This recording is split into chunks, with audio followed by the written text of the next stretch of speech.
Civils prepare అయ్యేటువంటి వాళ్ళు international plus national స్థాయిలో ఎగ్జాంపుల్స్ ఇస్తారు. సబ్జెక్టు పరంగా చాలా ఉన్నతమైనటువంటి చాలా డీప్ గా ఉండేటువంటి ఆలోచన తీరుతో సమాధానాలు రాస్తారు. కానీ అట్లా రాస్తే గ్రూప్ 1 లో ఒక్కోసారి నెగిటివ్ మార్కింగ్ పడుతుంది అన్నమాట. ఎందుకు వస్తుంది నెగిటివ్ మార్కింగ్ అని అంటే, దురదృష్టవశాత్తు ఇది నేను అనకూడదు అనాలో తెలియటం నాకు, దిద్దే వాళ్ళ స్థాయి మీద కూడా అనుమానాలు ఉంటాయి. అంత డెప్త్ అండర్స్టాండింగ్ ఉంటుంది, డీప్ అండర్స్టాండింగ్ ఉంటుంది అని నేను అనుకోవట్లేదు అనమాట. సివిల్స్ ప్రిపేర్ అయ్యే అభ్యర్థి చాలా అద్భుతంగా ప్రిపేర్ అవుతాడు. చక్కటి సబ్జెక్ట్ బేసిక్స్ మీద కమాండ్ ఉంటుంది ఆయనకి.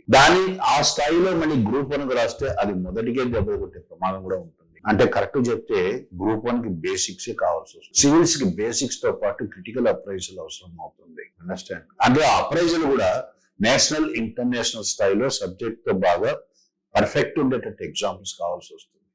ఆ స్థాయిలో మనం ఇవ్వాల్సిన అవసరం లేదు. గ్రూప్ 1 కి బేసిక్స్ అనే దాని మీద కమాండ్ ఉంటే సరిపోతుంది. కాబట్టి గ్రూప్ 1 స్థాయిలో బేసిక్స్ మీదనే కాన్సన్ట్రేట్ చేయండి. యూపీఎస్సీ స్థాయిలోకి వచ్చేసరికి మోస్ట్ అడ్వాన్స్డ్ కాన్సెప్ట్స్ రాస్తే కూడా యూపీఎస్సీ అప్రిషియేట్ చేస్తుంది. కానీ అంత అప్రిసియేషన్ మనం we cannot expect from APSC or Telangana state service commission.